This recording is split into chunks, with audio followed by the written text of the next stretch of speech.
It's difficult for a parent because it seems logical. That's caring parent, that's responsible parent, knowing where your kids are, knowing what your kids doing, making sure your kids get a positive experience. But I think as a society we're losing something with that, like micromanagement of children's lives. Certainly as they get older, but even with younger kids as well. I mean, I still had a lot of freedom when I was in primary school that primary school kids just don't get today. Now, I'm not suggesting then that you should have feral kids, that parents should have nothing to do with their children. That would be preposterous. And you get a lot of value being involved in your kid's life, and it's great to take your kid along to football and watch your kid playing football. You yourself get some value from that. You go to young people's football today and it's just cages with parents round about the edges watching that football, chipping in their tuppence worth here and there. There was just lots of opportunity to play that incidental football. You don't get that today. It tends to be much more organised, and you might argue that contributes towards the demise of talent at one level. You could argue that case, but I think far more important than that is what we're losing by not giving kids that independence. John, thanks very much for doing this, mate. I know I don't know you if I've never met you before, so I really appreciate you coming on. Cally Corner is only the 4th episode. I'd actually just was looking at the sort of faculty staff to see who I could sort of speak to, and I came across the Common Good podcast you did. I was really impressed with sort of how you spoke and the subjects that were covered, so just kind of thought we would try and do the same today, basically.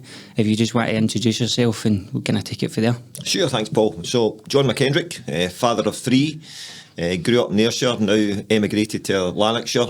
Been an academic all my life, which might seem odd. It might seem as if I'm somebody who can't talk to the common person, but my interests very much are about common good issues. They're about tackling poverty, they're about children's play as well. And I do a lot of work for a whole range of organisations. So although I've spent all my working life in academia, much of my working life is actually dealing with people outside. Aye, interesting. So obviously I'm from Ayrshire as well, so as luck would have it. What was life like for you growing up then, John? Would you be alright sort of touching on that for your kind of early years and sort of take it from there? Yeah, idyllic, I think. I mean, you tend to look back if you've had a good childhood and it's all rosy glow and things are better in my day, and that's my story if I'm honest about it. There is a kind of interesting backstory that I tell about my family. I mean, I'm thinking here my mum and dad in particular. So they were owner-occupiers in their very early 20s, in the early 1970s, which was very unusual. That was not what people had at that time. And then they saw the opportunity for a different life in Ayrshire. The new towns were getting built. My mother actually found out. My mother applied for a job for my father and didn't tell my father. She seen it in the newspaper, applied for a job and told him he's got an interview. And we, as I like to say, emigrated to Ayrshire and into a new town. But we moved from owning a house, because they owned their tenement flat that had an outside toilet, 1.5 rooms, into a council house that had 4 bedrooms, front and back garden, toilet, separate bathroom, central heating. And as far as they were concerned, they just moved right up in the world. But I thought it was interesting that move up in the world was a move from owner occupation into council housing. So sometimes I think that thinking has maybe stayed with me, although that obviously wasn't aware of that at the time. But when I look back and the family story, I think I can see how I view the world. Things that others might see as being a path to progress, I don't think necessarily is that's a good thing and something else is a bad thing. Like owner occupation and accumulating wealth is what you should aim for and what's good, and getting out of council housing and is necessarily bad. It's not my family story. My family story is the opposite. Aye, no, context is obviously very important. Yeah. So like you were saying, sort of tenement to the sort of 4-bed, does that mean, like, what age were you when you did that, and did you move from obviously having a garden, having a shared garden, to sort of having your own garden, and did that, can you remember that sort of impacting your development in a sort of positive way?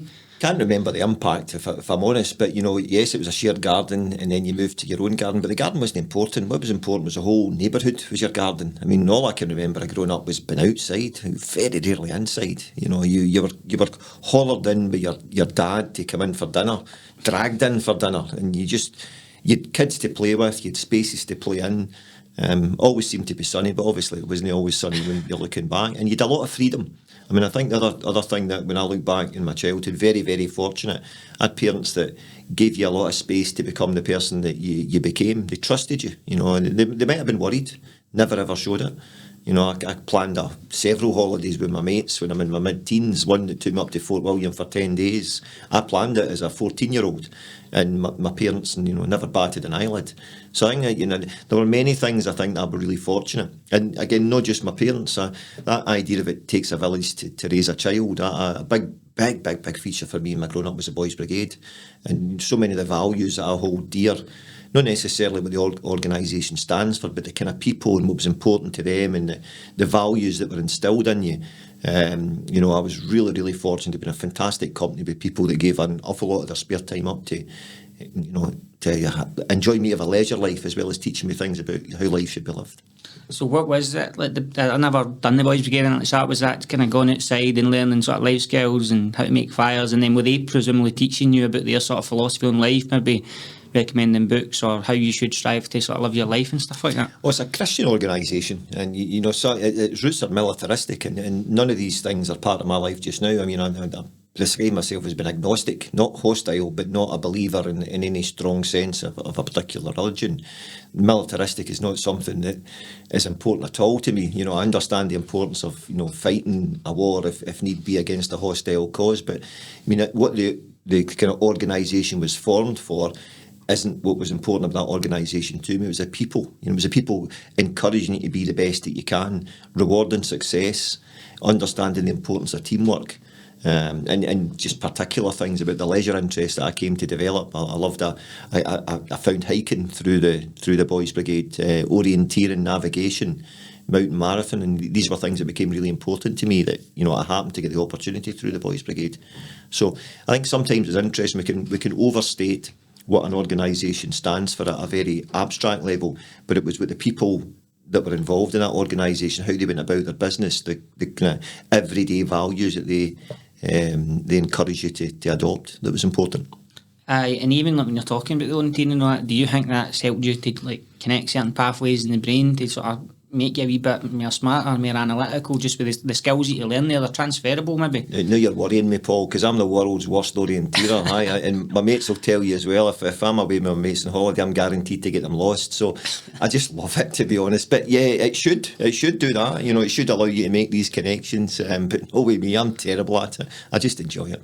All right, okay. And what about so when you left there and you sort of went into studying, was it geography or anthropology or a sort of combination of two? So it was geography that I'd done. I loved the outdoors, as I say, the Boys Brigade, and what I wanted to get from university was understanding how the physical landscape came to be, and that was absolutely not what I got when I went to university. It was a very different type of geography that was offered, but I just loved it. It was learning about the human geography, about the world that people inhabited, political geography, economic geography, geography of housing, historical geography of Scotland. I mean, it was all about people's histories and how people made the most of place and what place meant to people, and I just absolutely loved it. I mean, it sounds a bit geeky, but hey ho, that's what motivated me. And I became a dad when I was 19, so that's pretty unusual that a third year university student would be a dad, and I decided in my final year, when I was, father of a young kid, living with a young kid, that I wanted to continue studying, which might be a rather odd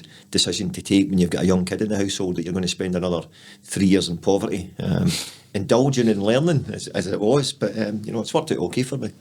So would that be you maybe moving into a master's at that point, then, would it have? So in the olden days, and you got you back to the olden days when you could go straight from an undergraduate degree to a PhD. It's become more typical now that if you want to have a research career, you would do undergraduate 4 years, masters 1 year, and then PhD 3 years. But in my day, you could go straight from an undergraduate 4 years into a PhD. So when I realised what I wanted to do in my final year, I started applying for PhDs and get accepted to the two institutions in the city that I was studying in, Glasgow, Strathclyde and Glasgow itself. And I jumped ship. I was an undergraduate at Strathclyde and I got a funded PhD over at Glasgow.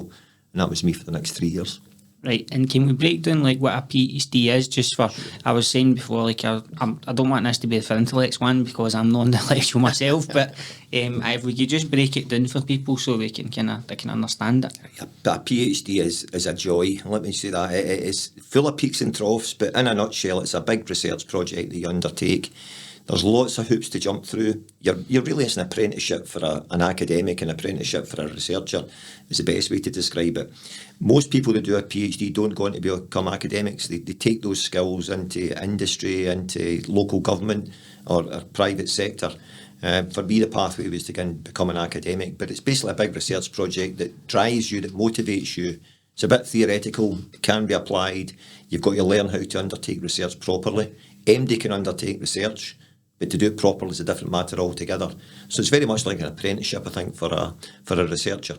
Right, that's a good explanation. And what was your research in when you did your PhD? It changed, and very often it does change. I mean, I originally wanted to look at a different way of looking at quality of life.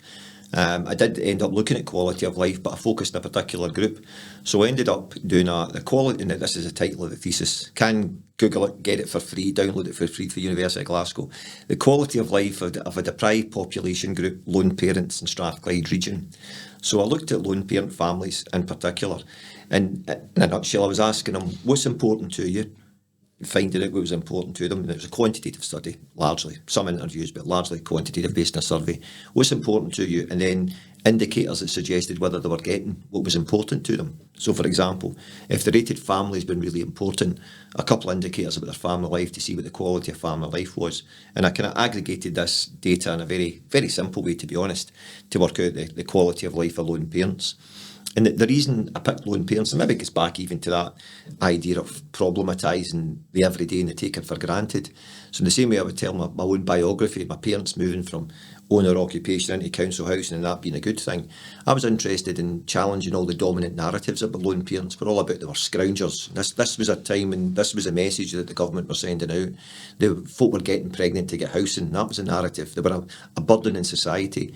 Well, I wasn't having that as my starting point. My starting point was basically that I want to find out what's the quality in their life. Is there quality? You know, what matters to them? And what drives them? And is it all bad? And I was just basically challenging that narrative that lone parents were a problem or that life was all bad for lone parents. I wanted to acknowledge where there were problems that we should deal with, but also wanted to make sure there was space to acknowledge that where things were good, it was important that we recognise that too. So did you have like a perception yourself about what they were going to say before you undertook the research? And then as you were taking it, like what did you discover that you were able to sort of relate to the sort of policymakers or the people at uni to try and say, look, the narrative should be about this kind of thing? Like what did it change sort of, I suppose? So you've always got a hunch what your results are, and thankfully in research your hunch is always modified. I mean, it'd be quite boring if what you thought beforehand is what you found out, you know, because it would almost be the research is pointless, it's not adding anything new to it. So there's a lot of depth and nuance and understanding that came through. I mean, I'd be pretending that I knew everything about lone parents. So I had an auntie who was a lone parent, I'd been a lone parent, raised all my cousins as a lone parent. I had on my then wife's side, there was an auntie. One of her aunties was a lone parent as well. So I was aware of lone parents that were doing well and were getting on and their kids were successful. So I kind of knew things weren't all bad for all lone parents. But I knew poverty. You know, I knew I knew, not personally knew poverty, but I knew that the evidence in poverty and that lone parents were overrepresented. So I just wanted to look at that big picture. But as well as having that big picture understanding, confirming what I expected, finding out new things, housing was the thing that came through, and that because it was a political hot potato at the time. And I can remember a similar situation to this, been interviewed for Radio 4, such a highbrow radio channel, not 1, 2 and 3, but Radio 4, for a programme that was, you know, challenging the government's understanding of housing. So I made a contribution then to the debate, challenging that misconception that all young kids were getting pregnant to get housing, which was just not what the evidence was telling us.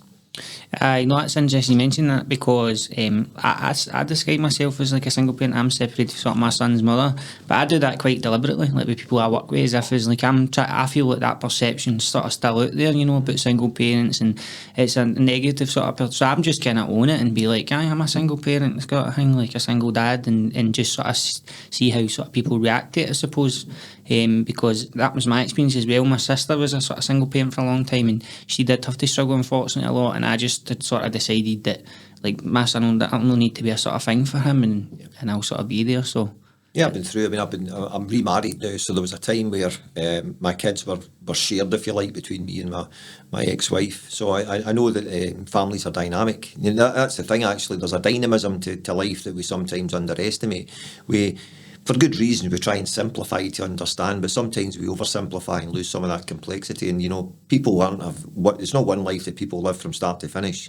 They can live very different lives as life takes them in different trajectories and different opportunities and threats present.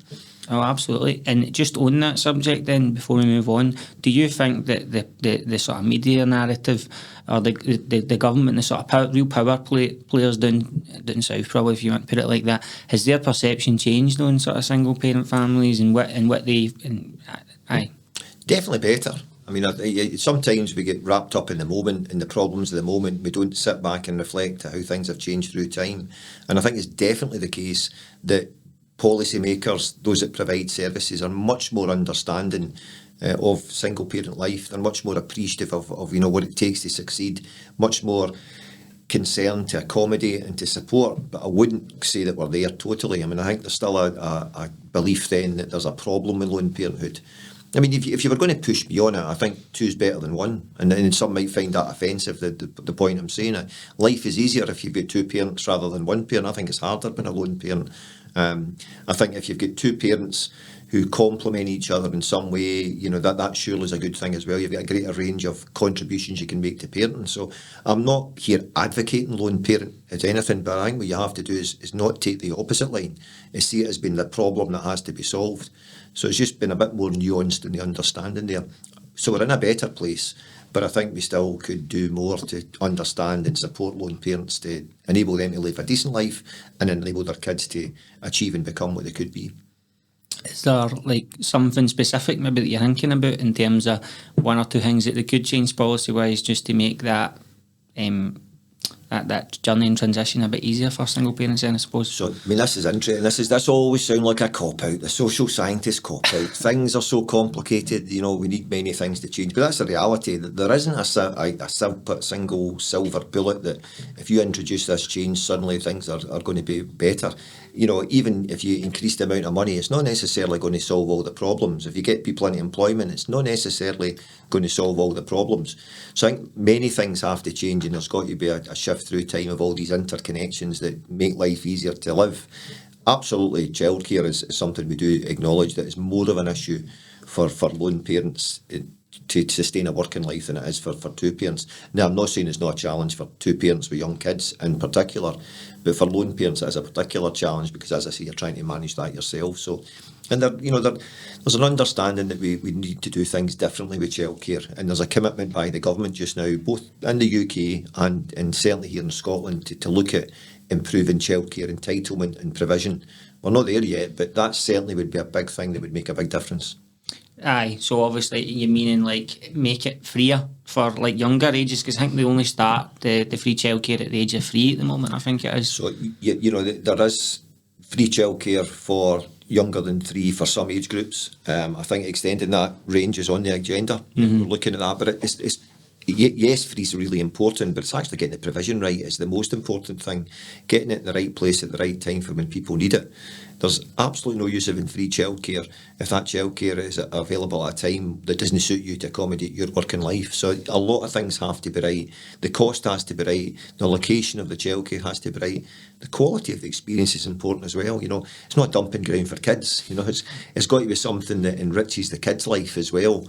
So it's not a simple solution that you're going for there. It's not an easy problem to crack. Like so many things, if it was an easy problem to crack, it'd have been cracked by now. But that doesn't mean to say we shouldn't aim to solve it. I think the ambition is right.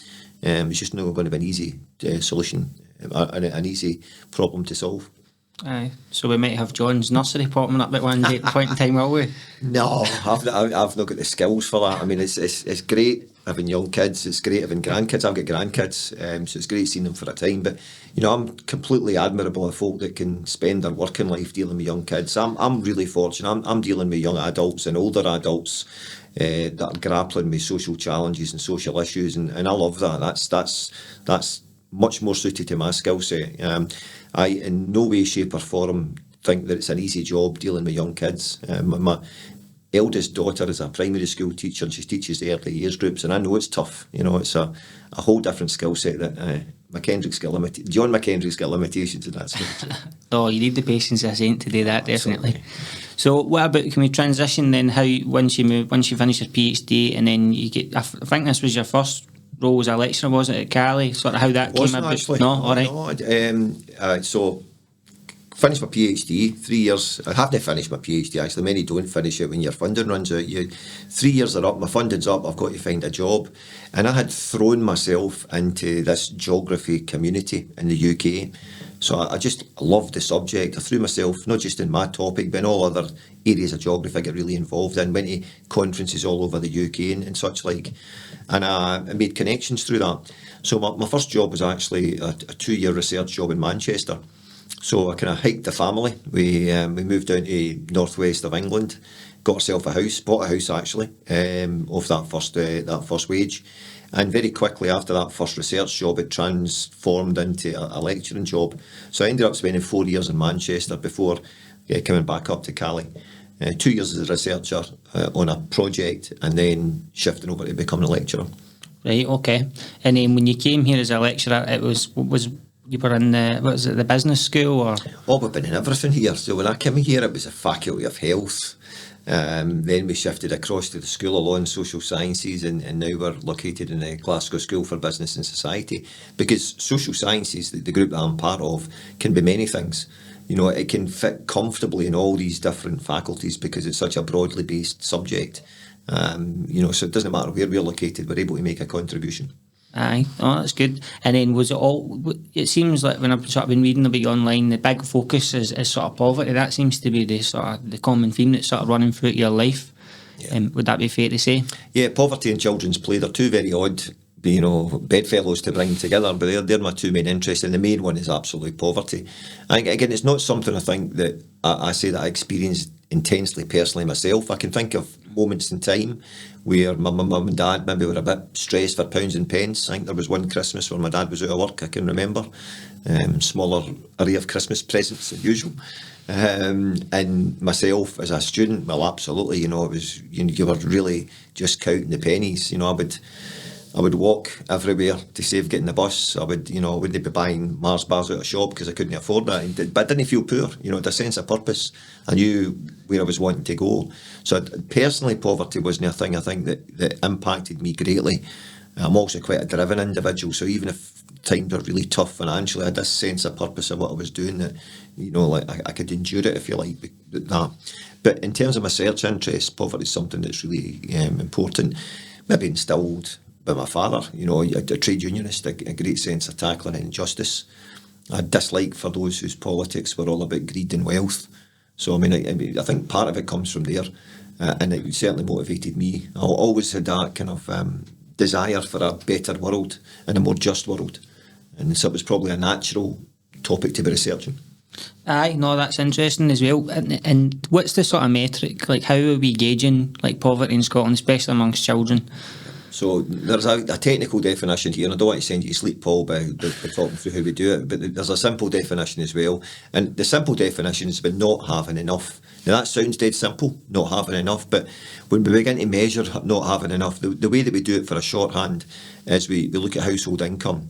And if your household income is so far below what a typical income is, then we consider you to be living in poverty.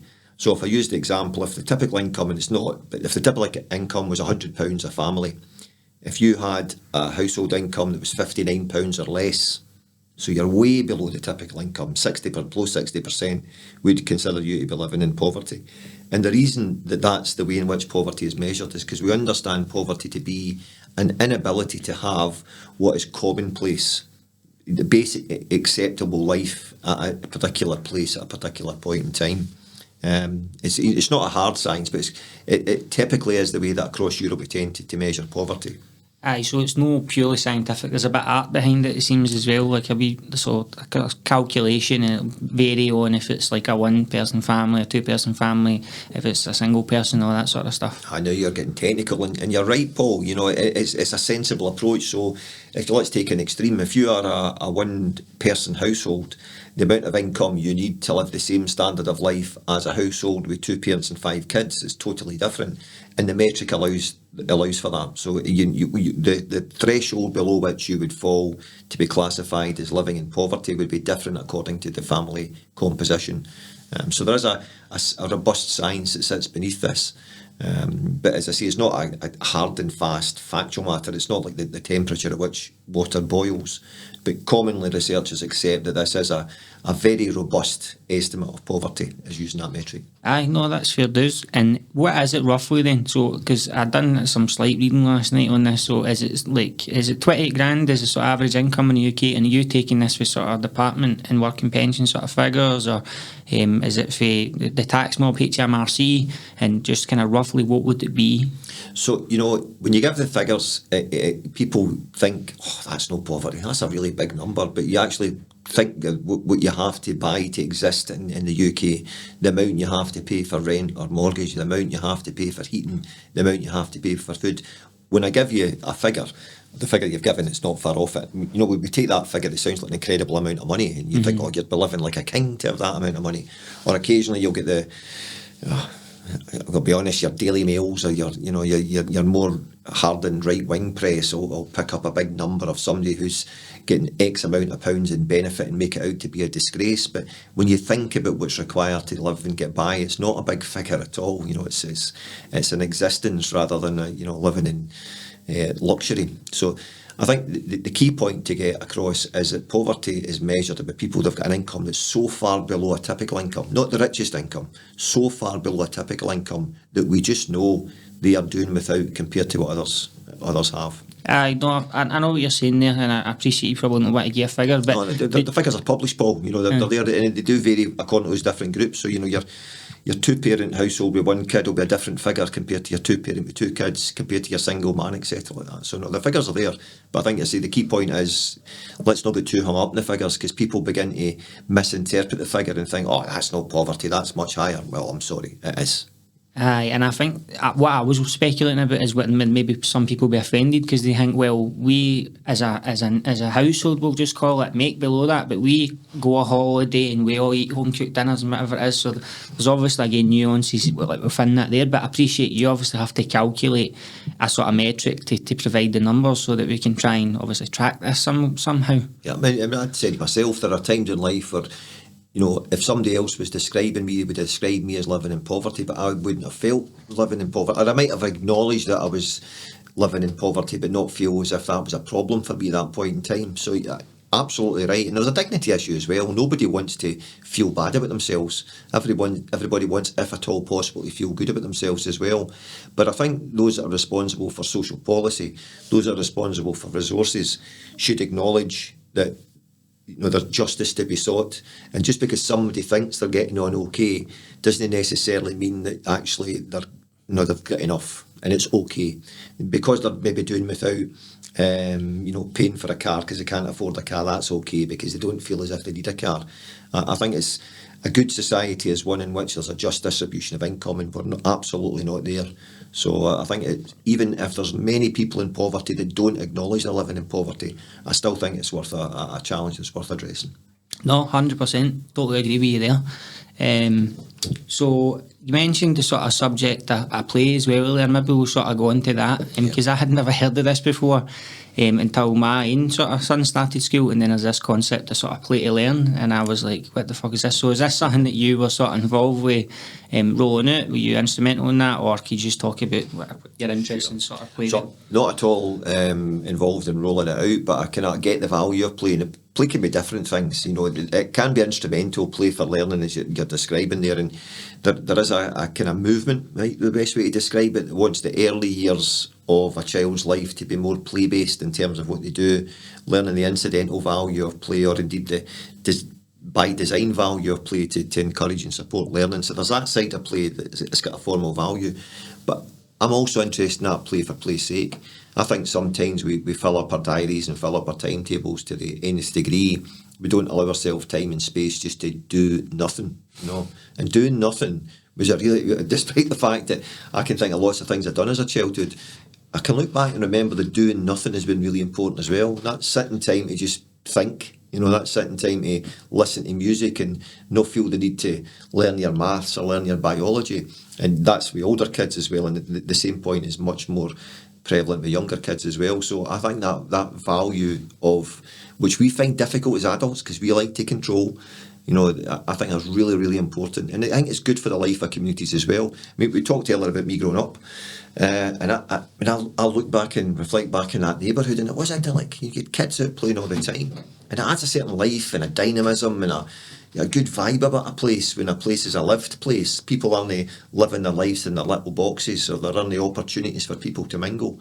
So I think in many, many ways, play's got a really positive contribution it makes to society that we don't acknowledge. And because I think play's come under threat, then it's really important that we think about these things. Maybe it didn't matter 40 years ago when there was lots of play opportunities for most kids and most people, but I think it really matters now because the way in which we live our lives is squeezing out play, and I think that's got a detrimental effect for individuals, but also for families and society as well. So why is it come under threat then? Oh, the number of factors. I think there is that obsession with accountability and squeezing out what's seen to be positive value. An academic might call it concerted cultivation, where what you're doing is you're filling up the timetable of kids to make sure everything's a positive learning experience. So I think there's part of that. There's been a drive that just is incessant, that it's all about you have to be thinking about your job, you know, about you're getting through your school. I think schools have become much more outcome focused. It's not a bad thing to want kids to get something from school, but I think when it gets to the stage where it's an obsession with qualifications, then that puts a pressure on the amount of value that's placed in play.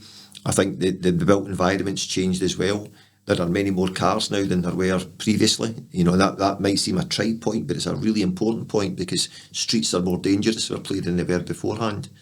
So I think a number of things have came together to squeeze out play.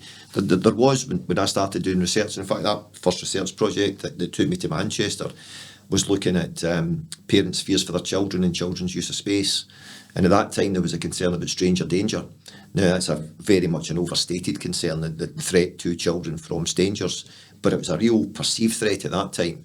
And I think that things such as that, the perceived threat of the nasty world out there where parents become more protective, was another contributing factor that squeezed out play. I was actually thinking that would still be a factor, to be honest, because like you're saying, my experience of being young, like in the summer holidays, I would go at 10 o'clock in the morning, I'd come in for my dinner and I'd be back out until 10 at night or whatever, and nobody would be out looking for you, nobody would be sort of worrying for you. But like my son, I would sort of be like, right, I need to know where you are, and if you're gone you need to come in and get me. Like I'm a bit probably more cautious than what even my own parents were.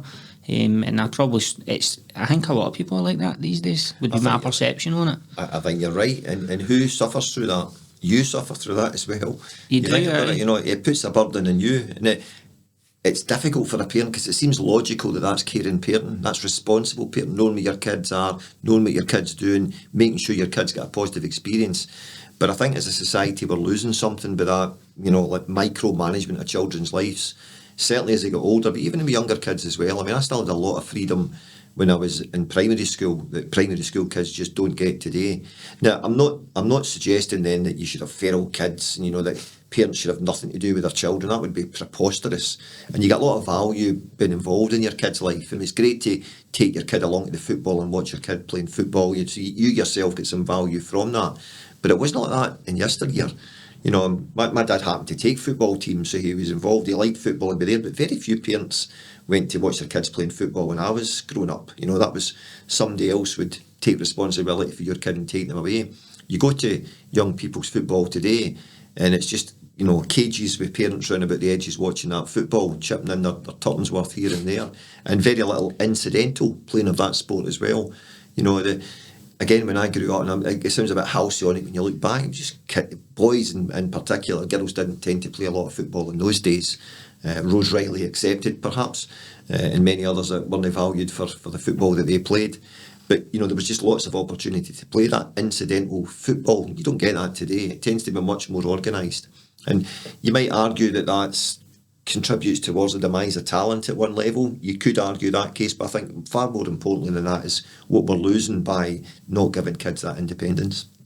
So, I think you're obviously interested in the sort of geography and the land sort of makeup. Does that influence the spontaneity of play and the development of kids? Could you maybe touch on some of that for us? You need to create environments that allow that to happen. Again, I was really fortunate. I grew up in a new town environment, and what my mum and dad, what drove them to go there was the fact that it would be a very different life for us, the two boys, me and my brother. And that's why they wanted to move to the East End of Glasgow. And it was funny, I was talking to this my mum and dad just the other week there, and they were saying that the day that they decided to move to Ayrshire, they got notice that my dad had a job down in Ayrshire. They get noticed they got the house in Carmyle. And Carmyle, just outside Glasgow, was a really attractive environment for people. It was a bit like the environments in Ayrshire. So they were always looking for that type of environment where kids would have a bit more freedom. There wouldn't be the dangers that you might get in a really heavily built up area. It wasn't as run down. It was like progressive. It was, facilities, opportunities for kids as well. So I think it's really important you get the right types of environment, and whether we're creating those right types of environment, I think it's up for grabs. I don't think we do as much to create the right type of environment for a rich life today as we did yesterday. Now, we've got to be careful because some of the environments we created yesterday were rubbish. The early stories of your Easter houses near Drumchapels, there were no facilities, it was just houses basically, and that created its own problems. But in other environments we created in the past, I think were richer than the ones that we create today. So what would be an example of that, like public parks? Yeah, parks are interesting because I think probably what's more important than public parks are scattered spaces throughout neighbourhoods that kids can colonise and can make their own. Now, that was the style of the neighbourhood I grew up in. It wasn't just one big central park that you could throw money at and you had lots of equipment. There were lots of little spaces that were dotted throughout the neighbourhood. There were tiny wee pocket parks. So the neighbourhood was very green, but there were lots of spaces that children could congregate in. And that's particularly important in terms of gender because the research evidence tells us that girls don't play as far from home as boys. And it's cross-cultural, and it's just cross-cultural. It wanes through age, but there's a significant gender divide in the home range of boys and girls. So if you design environments that are all centralised, that you have to go to a central point for your play experience, or the place that we think play will take place is in a central point in a neighbourhood, then without designing it that way, without being conscious about it, you're actually inadvertently disadvantaging girls because they're less likely to travel far for the purposes of play and leisure for a whole variety of reasons.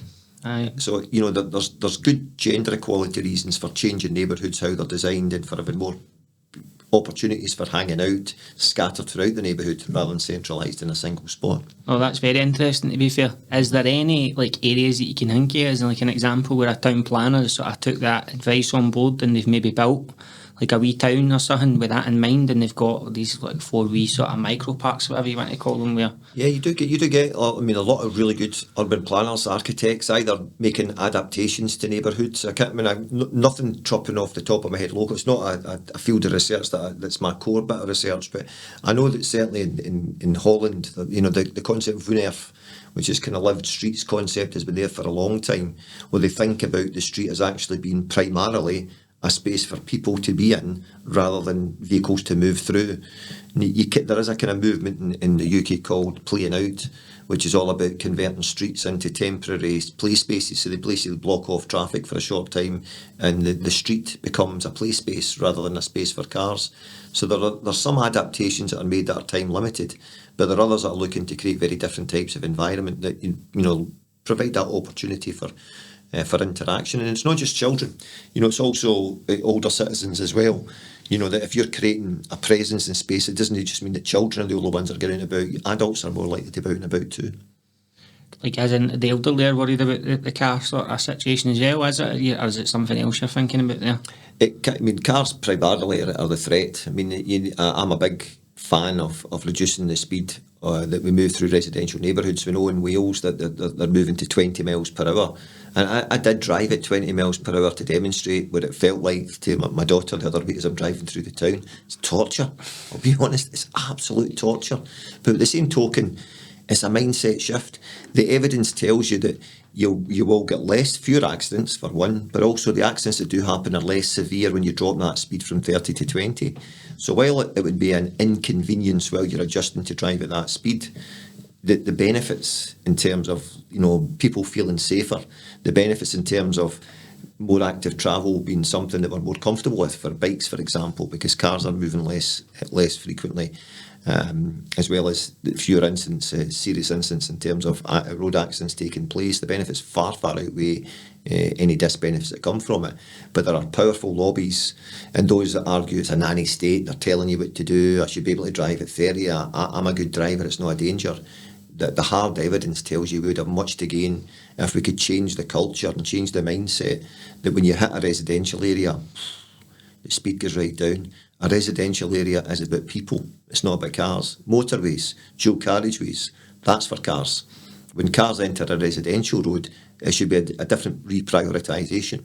The priority should be the people that live there, and we should be thinking accordingly. I wouldn't disagree with you, to be fair. I think in my younger days I would have sort of probably agree with you, maybe 20 would be too slow, because you're in a rush all the time. It's just part of modern day society. Like you say, you're sort of finish your work and then you're trying to drop somebody off at the Fitba, whatever it is. And even like my old street, I had taken the way in, and the wee kind of neighbour up to Patna when we were coming back, there was a sort of delivery driver coming into the street, and he was flying down the road, and the wee boy went across the road. I had to sort of shout him. So again, if he was going at 20, there'd be sort of less risk there, and so I wouldn't be against that personally. Yeah. But I do understand, for a delivery driver that's got a lot of targets to meet, that's a horrible thing, and it maybe makes their job impractical. If you drop, well, it doesn't make it impractical. It means there's just a transition to make it practical, a new practical. The volume of work would have to change. But these are things I think are changes that are worth making. So sometimes in social science type research we do is we're making suggestions about how the world could function better, and very often as I kick back to that, it's about you're telling me what to do. It's you. Who are you to tell me what to do? But there's a collective benefit that sometimes can come by thinking differently about how we can live our lives and challenging the norm, challenging what's become acceptable, pointing out that it always hasn't been this way. People didn't always have cars. Neighbourhoods were safer in the past because we didn't have cars. So is there something we can do to accommodate the car but bring back that safe neighbourhoods that we've lost through time? Or neighbourhoods were much more a lived space previously. Are there things we can do that can facilitate greater interaction in the public space that we've lost through time? That's not to say that it's a bad thing that people have got technology and entertainment in their home, or that people have cars. I mean, I'm not arguing against cars. I love my car. My car enables me to see my family, to pursue my leisure interests, to get into work when I'm running late, etc. Came by train today, has to be said. But, I'm not advocating against cars. I'm just saying that perhaps we could use them differently. No, absolutely. Even the concept of like locking down a street between like 7 and 8, just so that they can go out and have a sort of safe game of football. Like we probably did that subconsciously without thinking about it. Like people would be on the sort of lookout, and obviously you'd be looking after each other, but they actually just look off a street sounds like an interesting concept. So maybe communities need to just start sort of saying, that we're going to reclaim this space, and could you just try and accommodate it for half an hour and that? And it's happening, they're playing out. Organisation, that's where they encourage and facilitate this shutting off streets temporarily. We could maybe do it more frequently.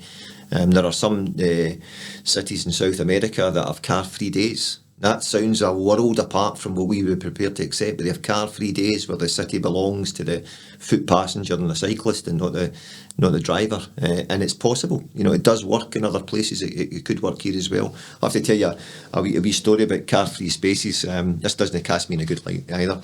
When I was at school, I went to school in Kilwinning Academy. There was always the back end of the teacher's car park was free of cars. So that tells you something. In those days, teachers also walked to school. Not all teachers maybe had cars. They certainly didn't travel to school by car.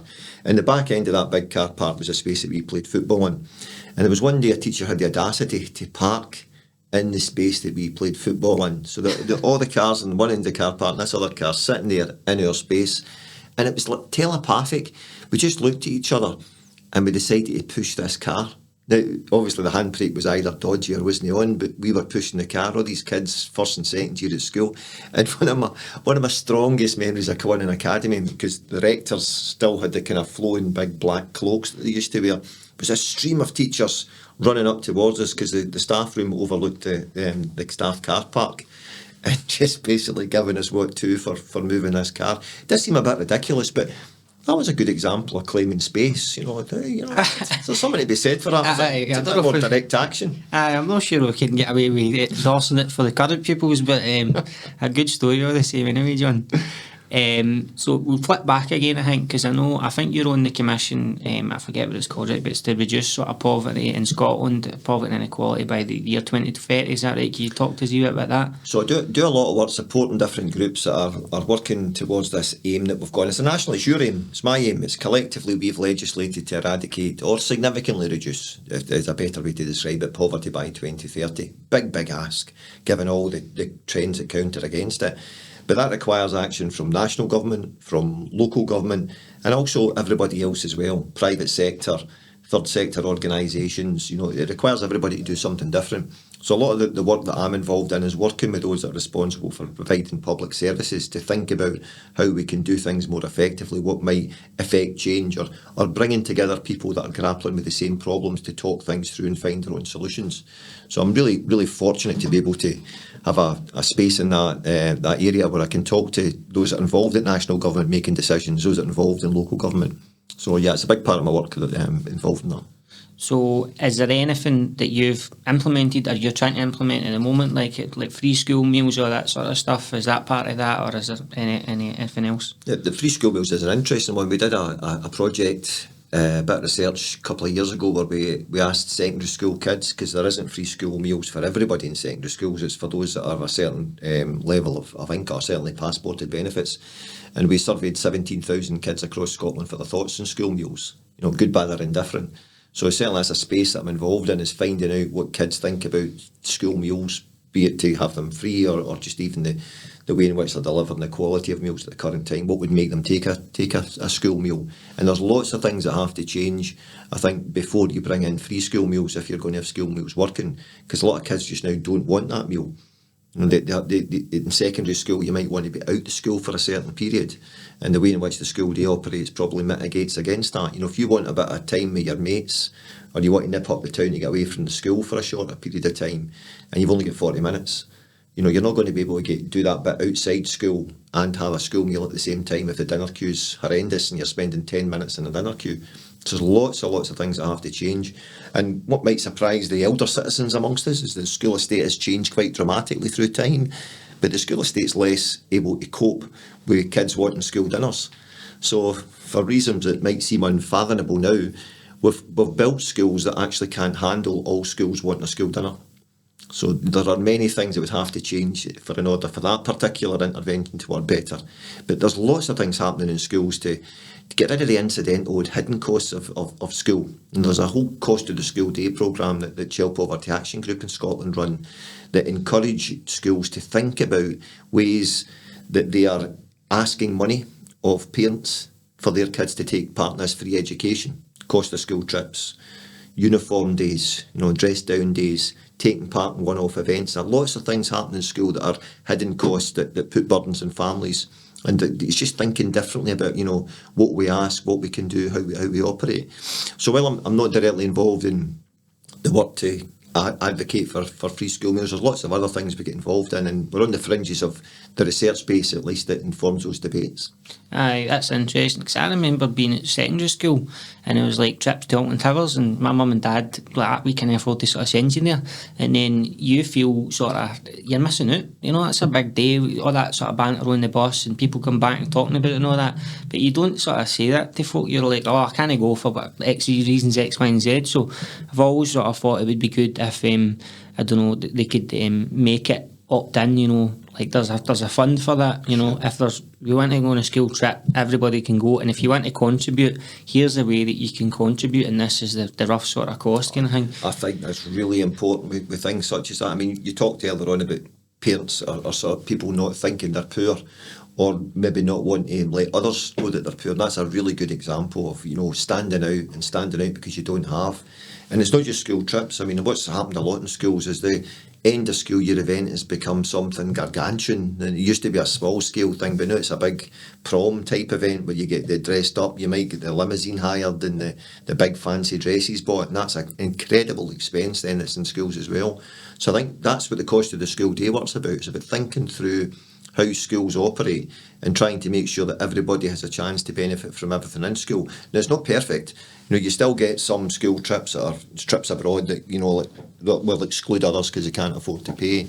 I'm not saying we should never have a school trip abroad, but I'm thinking you should think much more carefully and make sure that at least there's some opportunity there for all. And the things that are really important, the kind of signature events such as a graduation at school, a school ball, you need to make sure that everybody can take part in that. You can't have some kids excluded because they can't pay. Aye, absolutely. A total agreement out here for me on that anyway. What about, obviously we've touched on some of your research, but is there one piece or a couple of pieces that you're sort of most proud of that you can remember, either something that you've been involved with yourself individually or something that you've maybe supervised, where you've really thought, this is quite breathtaking, or this is going to have a big impact on society? Well, I'd never overstate the importance of any research that I've done. I'm now talking myself down, but I think it's quite important that all you're is a tiny wee cog in a really big wheel. There's lots of other things that have to happen before any work we do makes change. Sometimes in academia we're almost encouraged to over-egg the impact that we have in anything, and I think that would be overstating the point. But perhaps the bit of work that I was involved in I wouldn't necessarily say it was really impactful, but the potential to be impactful was some work we were involved in a few years ago where we looked at the media representation of poverty. So it was how the media talked about poverty. And we talked with, it was a really interesting project. There was different groups of people from the GCU were involved, with social policy analysts. We had journalism researchers as well. We talked with people that were involved in the media about how they went about their business. So we talked to media experts, we talked about users, we talked about the general public, how they responded to stories. We produced a report about, media perceptions on poverty and representation in poverty. And it led to a guide being produced in conjunction with the Society of Editors that was looking at how poverty was reported in the media. Now, that might have been thrown in the bin for all I know, but certainly in terms of something that had a potential impact, that to me, it was something I'm proud to be involved in, and it had a clear output that was targeted at professionals to get them to rethink issues that they were part of their everyday practice and everyday business, to report poverty in different ways. I was all over the country disseminating that. It was, BBC events for BBC researchers in Cardiff and London. Don't know if I can't remember. Don't think I went to Northern Ireland, but certainly all over the country giving these talks. So that probably is something that sticks out. It's been quite a big impact. I know, I can see the importance of that, especially in recent years. There's been a lot of programmes like Benefits Britain and stuff like that. I was going to ask you about this sort of concept of poverty porn and what your take is on that, and maybe how, I don't know, we can shift out of that. 'Cause I remember I was on a date with a lass a few years ago, and she was a producer on one of these shows, and I had sort of chinned her on it to basically be like, are you going to do one about tax avoidance or something like that? Because I think at the time that was like serious amount of viewers on Channel 4, and it's that type of thing where folk they're trying to get people to look down on other people basically and go, I'm better than you because I'm not sort of doing that. And it's quite demeaning, and I'm not personally for it anyway. Yeah, I mean, maybe that guide I was talking about wasn't successful after all because it predated those programmes. But you're right, I mean, to me they're horrendous. But there's a market for them, and that tells us something about who we are as a country. There's a long way to go before we're respectful of everybody. We can find entertainment in people's misery. We can feel better about ourselves by looking down on others. So I think there's still a lot of work to do. I mean, sometimes in the space that I'm in, you're talking with people who get it. You're reinforcing each other's belief in the value of the work that we do. And I think that's important. It's important you get a sense of purpose and you can help each other along. But I think we also have to acknowledge there are many people that don't get it, and many people who do look down on those that are poor and see them as being the problem. Not that they've got a difficult life that they lead, or situations has forced them into circumstances that they would rather not be in, but they are the problem for making bad decisions, or they are the problem for not being talented, they are the problem for not. And so I think the fact that these programmes are successful actually shine a light on the broader public and what the broader public thinks. Maybe, but is there a wee bit of anthropology maybe with something that's like you're watching it just, I don't know, just to observe and learn yourself and sort of maybe see what's going on, and then you can sort of counteract it potentially sometimes? Because I think a lot of the time you see a real sort of unity coming through them after the fact. Like people, the participants of the scheme, for example, they were missold. They were told they were going to come in and try and help them and highlight the good stuff in the community and the rest of it, and then the BBC that's not how they portrayed it in the end up, and then it kind of... Channel 4, wasn't it? That was a different programme, it was Benefits Britain, but the scheme was one on BBC One that was quite popular as well, sort of similar concept. But after it, the sort of Community United and were sort of like, we were sold down the river here kind of thing. This wasn't the kind of editorial direction that we were told this programme was going to take. And then it kind of helped them to unite and come together a wee bit. Yeah, I mean, if that happens, that's great. But, you know, you think of the problems that estate had to get through, the people from that estate. You know, if you say on thank, then people start thinking the scheme. I mean, well, maybe they don't, but from Ayrshire they do. You know the scheme, you know what it is. And the town is sullied by that reputation, the broader town of Kilmarnock as well. So I think it's good if it promotes a sense of solidarity and a reaction against it. But to get to that point, you know, you're dealing with a real problem. You're dealing with a lot of unfair criticism and misrepresentation of your life and ridicule before you can get to the point of finding solidarity. And surely there are more more comfortable ways of finding solidarity than having to do so because you've been pilloried by some professional who wants to mimic you for the sake of advancing their career. Aye, true. No, I know what you're saying there. Okay, what about, is there light at the end of the tunnel with regards to poverty in Scotland? And I don't know if there's been updates published, and I appreciate obviously COVID and all that sort of happened, which is everybody likes to blame for every sort of problem under the sun, but with regards to this 2030 goal, like, are you hopeful, I suppose, is the short question here? So I'm an optimist by nature, and I also believe there's much more that can be done. An optimist, my take on an optimism with regard to poverty is that we could do better. And it's a criticism in some respects, because I'm saying that what we're doing is not enough, but I do believe that we can make a difference if we do more with what we can and do more with what we have. And I do see a lot of goodwill. I think that's the other thing that's there. There is a real drive that people might not see amongst, you know, people in local government and also national government as well. I'm not thinking politicians. I'm thinking in particular the civil servants that do much of the implementation. There's a real desire to do things differently. There's a real desire to try and make progress and deal with this problem. So I think there's a lot of good commitment there. And I think as long as there's good commitment and belief and public support, then you've got the chance for making progress. So I'm pretty sure we're not going to eradicate poverty by 2030, but I don't think we should beat ourselves up about that. I think we should beat ourselves up about that if we don't make a significant inroad to it and we don't lay the foundations for making that future inroad beyond 2030 as well. So the optimist in me is always going to be optimistic, but I do actually see the foundation's been laying for the ability to make a difference if we continue along this pathway. But it will require some bold decisions to be made as well. So is there like a chart that people can track? Can we see where we're at just now compared to 2019, 2020, like 2003 or whatever? Yeah, every year, and it's around about this time actually, it's probably due in the next couple of weeks, there's an annual update of the latest estimate, and it's a robust estimate of where we are with poverty. It's probably flatlined is the best way to describe it in a way. You know, you could say that's success because the problems of COVID and the cost of living crisis and Brexit, you would expect poverty to have skyrocketed out of all these factors, but it hasn't skyrocketed, and that might be a sign of success, the fact it hasn't reduced. But as we move beyond these issues and challenges, then it should be reduced.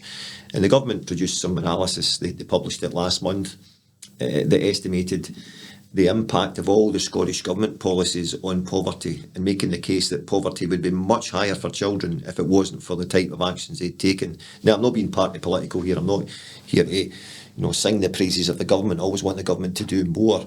But I think there is something in that if we look at some of the interventions the government have made, it has reduced the burden for those in poverty. It's made life a little bit better, and it's also removed some people from poverty. And I think in particular the Scottish Child Payment, which is a unique benefit in Scotland paid to families with children that have had a certain income level, which has moved people out of poverty and has put more pounds and pence in the pocket of our very poorest citizens. And to me that's a good thing. Absolutely. That kind of leads on to something I was going to ask you as well then. So what impact has devolution had on poverty in Scotland, if any? I think it's given us a chance to do things locally, and more accountability for that. It hasn't eradicated it, so it's not solved the problem. And anybody that tells you that it has is kidding herself on. And if we get more powers, it wouldn't necessarily solve the problem either. I think what has to be done is you have to make the right decisions. So if we had full devolution, with independence, for example, if we had independence, it doesn't automatically follow that child poverty would reduce. It depends the decisions that are made by the governing party at that time. Now, the indications are just now that in Scotland we have a way of thinking that's much more appreciative of what has to be done to tackle poverty than is the case in the UK. So the indications are that the types of decisions that have been made are more likely to have an impact in tackling poverty. But we should never take that for granted as always is going to be the case. You know, there are countervailing arguments which have every right to make that argument. They would argue it's wasteful spending, there's better ways to progress as a society. So I think you always have to argue the case and not make an assumption that, you know, devolution full stop is a good thing. I think it so happens that devolution has been a good thing because the nature of the types of decisions that have been made in the UK in the last 10, 15 years are very different to the types of decisions that were taken in Scotland. And I think some of the decisions that have been taken in the UK in the last 15 years have made things worse. And counteracting that have been the decisions we've taken in Scotland. But as I say, who knows, you could get a more progressive approach in the UK. And in which case it would necessarily follow that you need devolution or independence in order to make that progress. But I do think the reality is that devolution has allowed us to do better in tackling poverty in the last 10 or 15 years. Aye, no, that's very interesting. Again, if you had like the era, say Hamza Yusuf, the First Minister of us at the moment, then and you could say, listen, this is, I know you said there's no magic bullet, right, but maybe here's one or three things that we could be doing right now that would have an immediate impact in the next sort of 1 to 3 years. Like, what would they be? Be bold. I think you have to as well. You know, there are super difficult decisions he could make that he's not likely to make, you know, because you're looking at wealth, you know, different local taxation systems that could be worked in a much more equitable way. You know, many are advocating it. You know, STUC advocating it just now in policies about a more just taxation system. They're really big decisions for him to take. Things that might be a little That's his job, isn't it? Absolutely, So, aye. He's leading the country, you know. And you know, so you're right. I'm not going to fudge it. I'm going to start giving you answers to it now. As well as being bold, what does being bold mean? I think we have to be bolder with housing. I think we have to acknowledge then that far too many of our citizens don't live in good housing circumstances, either temporary accommodation, poor quality accommodation, housing that's too expensive. So I think we really have to invest more in housing than we have. We have a lot of platitudes, a lot of vague aspirations, a lot of pulling back on targets. I think we need to be much more ambitious about that. Let's look back to the 1970s and 60s again. Let's look back at my family when we... that movement from Glasgow to Ayrshire to this brand new environment. It was a future that was an optimistic future. It was a much better future we're looking forward to. I think we need much more of that. We need much more boldness in the types of housing environments we created. And it doesn't just need to be owner occupation. I think we need much more bold provision in council housing as well. North Lanarkshire's an interesting authority. You know, it's got a commitment to the quality and increasing the volume of a whole range of housing, but part of that mix is social housing as well. So I think housing is certainly one thing that you need to look at. I think within the realm of education, I think it's doing the right things. You know, I think we have to not waver from that agenda. And I think there's a risk that we might waver from that agenda. In schools, that's about narrowing the poverty-related attainment gap. Something else I have a role in is Commissioner for Fair Access, promoting fair access to higher education. And again, I think we need to be bold and we need to maintain the commitment to those agendas.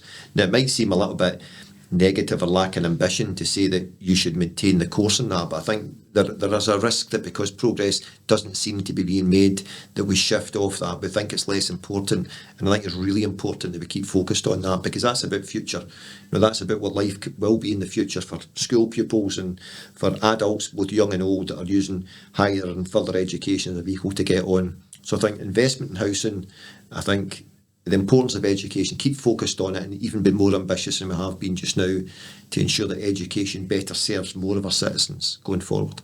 Aye, no, I would agree with you. Can you just move slightly forward, John? Just it's a bit. I'm getting too comfortable sitting back, no, that's what it is. No, you're all right.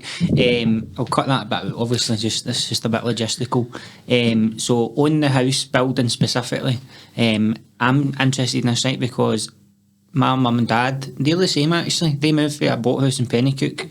My mum's mum took no well and she had dementia, and they basically provided, they were sort of providing care, I suppose, when she wasn't in the hospital, and they moved from a sort of boat house to a sort of council house. But when I came up here, so from Saltcoats to Glasgow for uni, the option wasn't there for me to get like a council house. I had to privately rent because that market's not there and it's still not there. So what level of house building should the government be looking to sort of conduct a national house building programme? How many houses roughly? Like, what are they? I don't know what they're committed to now, but how many houses do we need? Is it 25,000 to 50,000? Because it's not just about building houses, is it? That's about getting young boys apprenticeships and young lassies apprenticeships, right? They need people to put the bricks in these houses and do the plumbing and the electricity and all that sort of stuff. So it's stuff that's going to build wealth as well as sort of benefit society. Yeah, it's a programme of house, not just a magic number. So, and you need to replenish house. And I think that's one of the problems we've had is we've not had a consistent house building programme. And you're right, it's about the mix. It's about where housing is and what housing is about.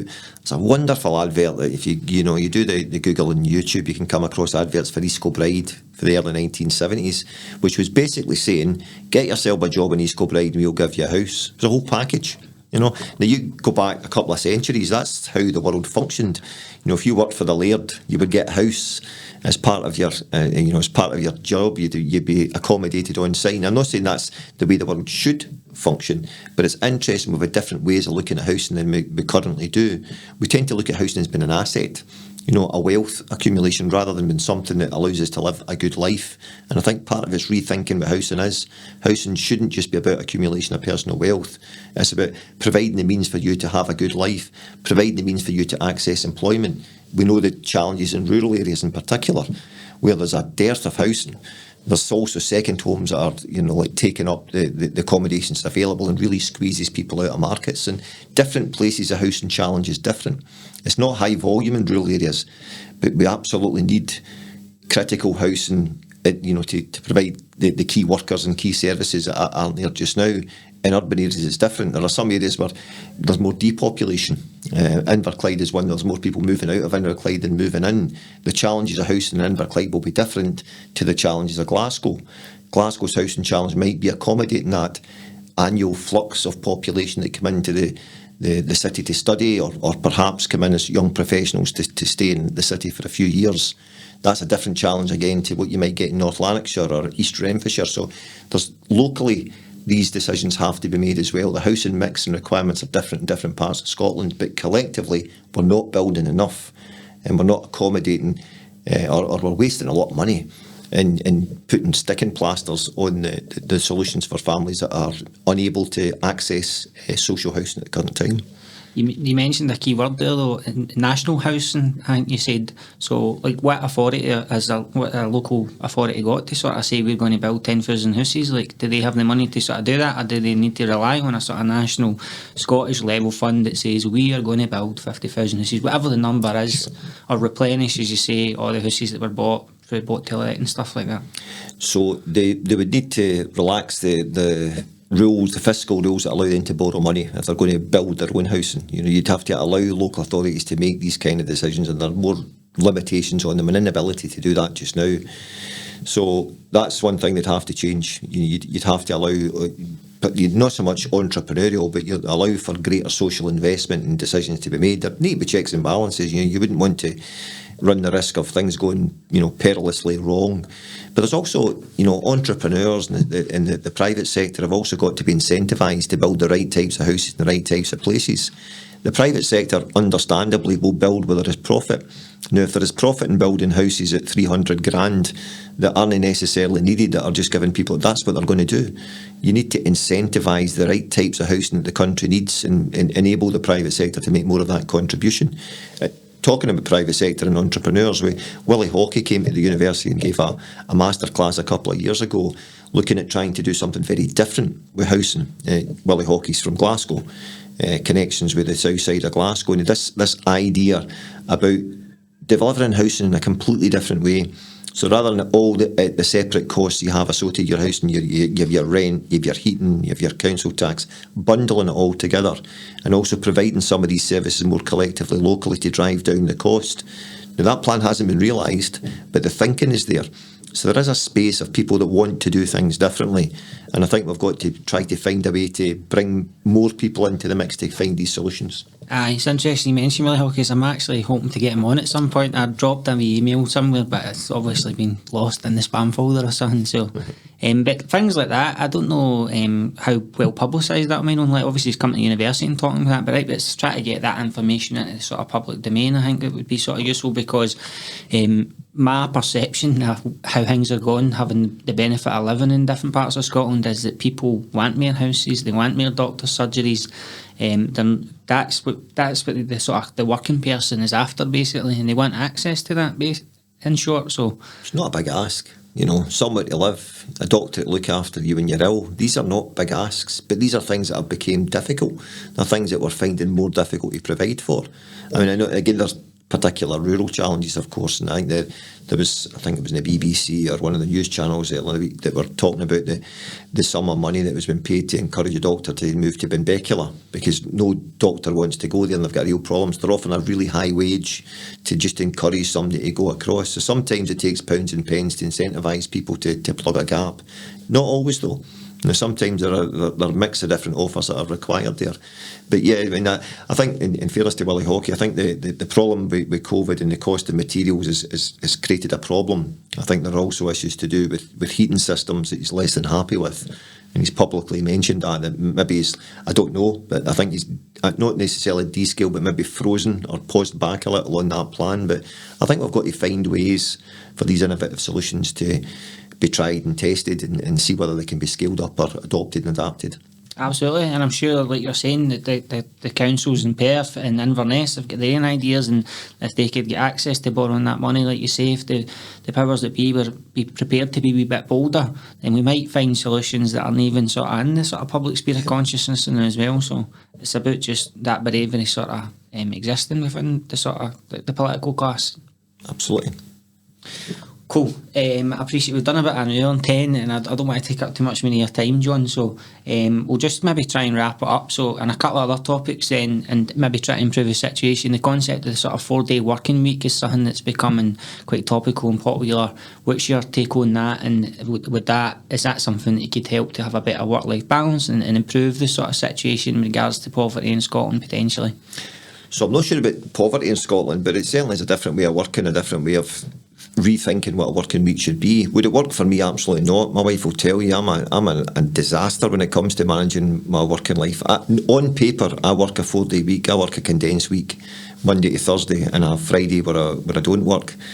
I've never had a Friday where I've not worked for months. I'm working Saturdays and Sundays as well, if I'm honest about it. So I think it depends on the mindset. It depends not just in saying there are 4 days you're working. It depends in rethinking what people want from work and what people expect of work as well, and a bit of personal responsibility. I'm a bad example, to be honest. I could probably benefit from doing a 4-day week because I'd have a much more balanced life. But evidence shows it doesn't make us any less productive. Now, I don't know enough about it. It's not my sphere of research, but I am somebody who's interested in evidence. And there is evidence from those companies that have trialled it to say that it's not having an adverse impact on productivity. If anything, it's making us more effective. And that almost, counterintuitive, challenging what you would expect, that, you work less and you do more, seems to be the evidence that comes from the trials. So perhaps it's something that we need to have more of rather than less of. Aye, well, I'm for it anyway, basically. I would maybe know as analytical as you with regards to the research, but what I've heard and what I've seen, it seems like it's something that could work for me, like you're saying, with childcare, if you've got that extra day. I mean, even daft things like preparing meals, right? That's something that takes a bit of time and effort, especially if you're doing that on your own and all the sort of dishes that comes with that. So if you had a day where you could sort of do that sort of batch cooking, it helps with all that, and then you're providing that nutrition for yourself and also your family members. Like, it's important. Absolutely, yeah. And then lastly, this one will be related to poverty then. So the concept of universal basic income, I think there's been studies in different towns have taken this up, like across the world. Have you looked into any of the research of that, and what's your opinion on maybe the concept of universal basic income being implemented here in Scotland? Sure. So, when I was starting out research, there was a group of researchers at London School of Economics who was beginning to play about with this idea. It was a radical idea at the time. There's not a strong evidence base, not a really strong evidence base that says this is absolutely the way we need to go. But last week and that's literally last week, it's interesting you talk about it, I was in a webinar based in Wales where they've piloted universal basic income for care leavers. So a particular subgroup of the population which we know has a much tougher life and a much lower rates of success in all manner of different metrics when you reach adulthood. So they've piloted a universal basic income for care leavers at a decent rate without compulsion. So there's no strings attached. You just get this money and then we'll see what you do with it. And it's been robustly researched as well. Now, it's not at the stage they can reach firm conclusions, but they are researching this. They are going to reach conclusions about whether or not, again, maybe it goes back to the things we talked right at the start of the podcast about, my family moving from the owner occupation into council housing. It might be give people money and you get a better return for that. You maybe don't need to compel people to do certain things, because if they've got the wherewithal in terms of financial means, they will do that anyway. They'll make better decisions because they're not forced into making bad decisions. So I think I'm really keen to see what that evidence shows. It's really promising that proper trial has been undertaken. I think a universal basic income falls if you don't set it at a proper level. If it's a minuscule amount of money, it's not a universal basic income, it's a welfare benefit. But it seems as if they've done something different in Wales with care leavers, and I'm really keen to find out whether or not that's successful or not. So what is it set? Do you know, would it be set above the median income or run about there? Can't remember the exact figure, to be honest. I'm remembering like a sieve when it comes to numbers, but I do remember it was a reasonable amount of money. I think you're talking the more than 10,000, and I hope I'm not right there because I've committed myself to a number. It's something we'll find out evidence about. But I think the best way to understand that, it allowed people not to take employment right away, not to take themselves any employment was available, but to take the time to make decisions that might have been in their longer term interests. So it's a big commitment to do something like that. For some it's a risk, because we don't trust people that aren't working. We don't trust people that are poor. This is about trusting them, that if you trust them and you give them the means, they'll maybe get they're in a better position to make better decisions. And I say, I don't know the evidence. It's emerging just now. They were introducing the project to us, telling us about the research that's going to underpin the analysis that would allow us to reach these conclusions about whether it worked or whether it didn't work. So it's a watch this space. Interesting. Again, I think my take on it, I'm a bit of a risk taker, I suppose. So when I hear about things like that, I'm like, yeah, we should try it somewhere. There should be like a town or a sort of population of people, and like you say, we should have the research on it and analysis done, proper conclusions made, and then we can see if it's something that could benefit sort of wider society. Yeah. Because there are people that are falling behind, and I don't like that. It's a postcode lottery in my opinion a lot of the time, and I don't know if the media and the political classes in Scotland represent that very well, is my sort of perception on it. Yep. Well, I'm an optimist, so you never know. I'm hoping that proves to be something that's going to change the fortunes of care experienced young people, and therefore it might be something that would carry forward. The worst thing would be, Paul, if it proves to be something that's working and then you disinvest in it. You find that you've not got the money to carry this forward and to mainstream it. So again, it is watch this space. First of all, one, see if it's happening, if it's working, if it's having a positive impact, and then two, if we actually continue with that, we follow the evidence because it is having a positive impact, do we continue to invest in it? And then maybe the three is, can we replicate it in a town, as you say, with a different population group up here in Scotland? Aye, absolutely. Cool. So we've done around 15. John, you sure you're right for time? Or? Aye, just a wee bit more than I can. Aye, right, no worries, because there was a bit there where I was pressing mute and I'm fucking panicking that it's just for my audio. Sure. It was only a sort of 5-10 minute period, but it'd probably be fine. So obviously away from all the sort of the poverty stuff, you were involved with first class refereeing in Scotland. You were obviously like an SPL ref basically. Guilty as charged. So I was wanting to ask you about this, because was there any sort of particularly fond memories or stories you've got of the sort of day days? I never made a mistake in my life. Every decision was always there's lots of good memories, lots of great experiences. It was just a privilege to be involved in football. I mean, I enjoyed the wee teams as much as the big teams, and that might seem something that doesn't make sense to people, but your Albion Rovers and your Stranraers and your Forfars, they were the places I really enjoyed. Just the folk there were great, giving up time, not getting much out of it. It was great going to your Rangers, your Celtics, your Hibs, your Hearts. The big teams were fantastic, but I really enjoyed the lower leagues in Scotland. Just the people you met, just having chats with. I think one day I can remember at Albion Rovers where I don't stay too far away from Albion Rovers Park, and it was completely white, totally snowed out, and I get a call asking me if I do a pitch inspection down at Clifton Hill, just down the road. I think this is ridiculous, Clifton Hill, sorry. There's no chance this is going to be on. So I get down at 10:30 in the morning, and the guy's saying, game's going to be on. And I'm looking at the park, totally white. You can't see anything. I said, what do you mean? He said, and I didn't understand this. The snow insulated the ground. So actually it protected for the frost. If he'd taken that snow off the night before, the ground would have froze over. But by keeping the snow on, it actually insulated the ground, and he just brushed away a wee bit, and sure enough, the grass was perfect beneath it. But the park was totally white. I said, well, I can't put the game on because it's not playable just now. But he says, if that's playable at 3 o'clock, game's on. So he said, I come back down, 1:30. We had to arrive 90 minutes before the game, and that'll be fine. So down there goes at 90 minutes before it, and they've got 2/3 of the park clear. 1/3 covered in snow. The part that's clear is fine, and everybody's out. The managers are out, the players are out, the supporters down all morning trying to clear this, and the away team manager, I'll not mention him, it's not fair to do it, he was furious, absolute furious as this game was going on. And I can remember, I really get angry at this.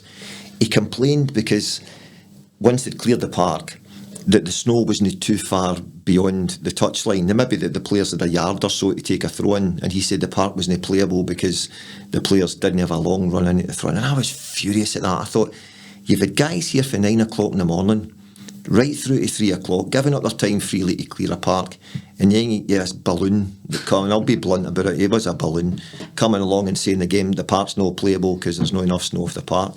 And to me that was everything that was wrong with Scottish football and everything that was right with Scottish football at the same time. That everybody chipping in to try and dig in and progress, collectively get the game ahead.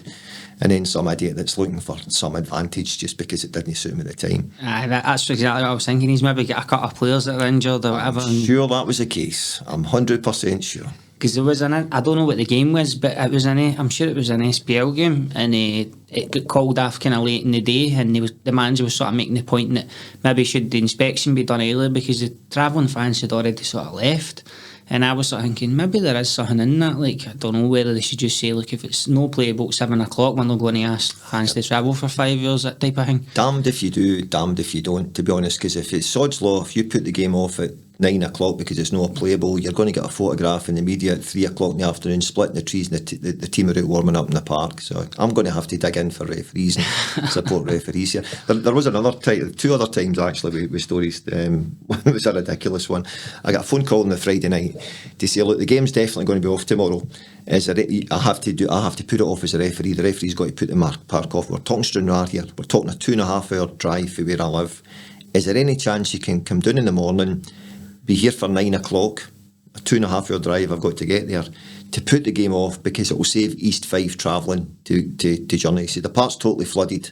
There's no way the game's on. So I'm thinking, right, okay, I've got to make the journey anyway. I'm as well making the journey at 6:30 in the morning, down there for 9, put the game off, saves East Fife travelling, and back up the road. I says to my wife, we'll go out in the afternoon together. I'm definitely not going to be refereeing.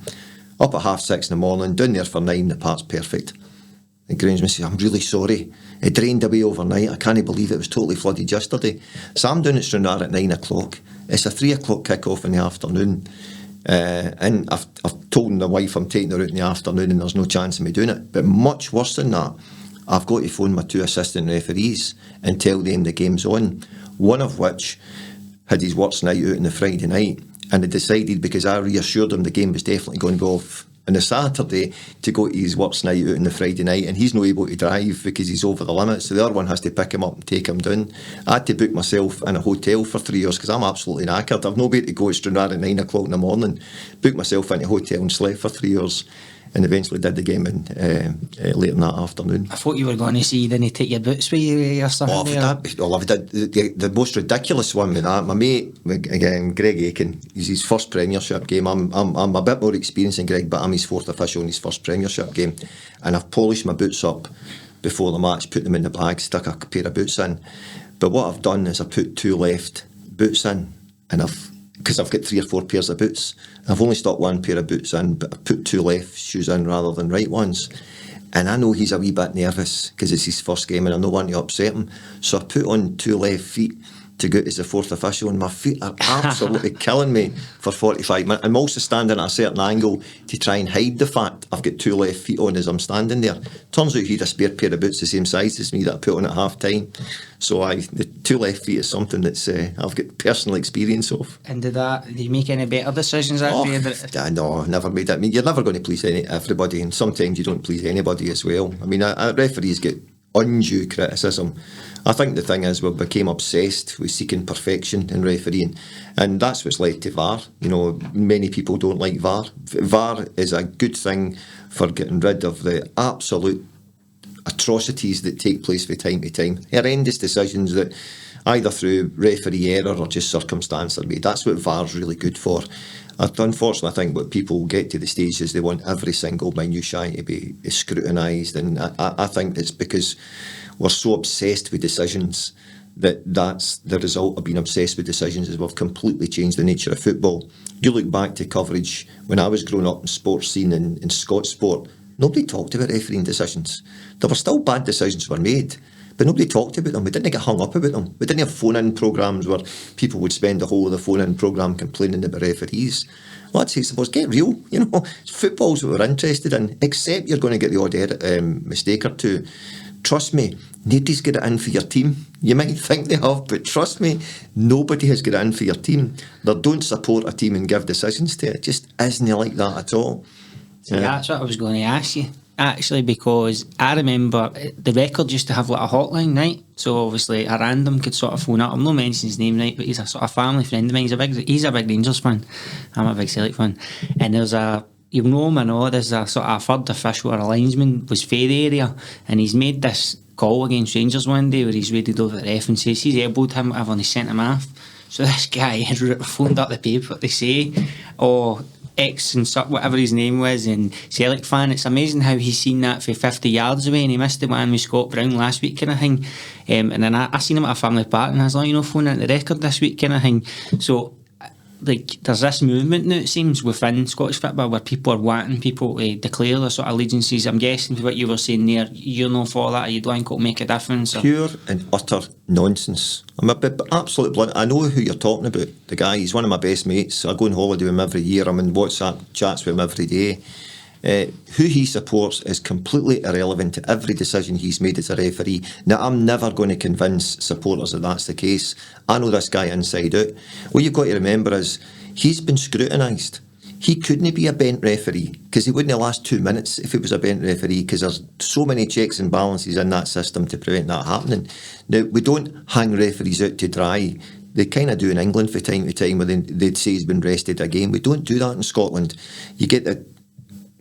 I'm not going to be too critical of those that phone in the hotlines that start saying there needs to be accountability amongst referees, they're making decisions that are wrong, there's no accountability. There is accountability, you just don't hear about it, and it's the right way to go about it, because the minute you hear about it, then that guy's got to carry that about in his personal life, because you get idiots at work that are giving him abuse, or people that are outside his door are abusing his family. And these things I'm talking about, I know examples of that. Family getting abused, people getting phone calls to their house. The guy in question, I'm not going to mention that made these decisions. I know what he had to get through because of idiots making his details available to the wider public. Totally and utterly unacceptable. And unfortunately, you're way off the mark. You know, it's a nonsense. So I don't think we can, like the programme, I don't think we can handle the truth. I don't think you need to know which team we support, because you're just not going to believe, you know, that it doesn't matter. And so if we give you that information, all it's going to do is give you another cause to believe about a referee being a bent referee who's only interested in giving decisions against your team. And unfortunately, you're way off the mark. I get a wee bit aggressive there.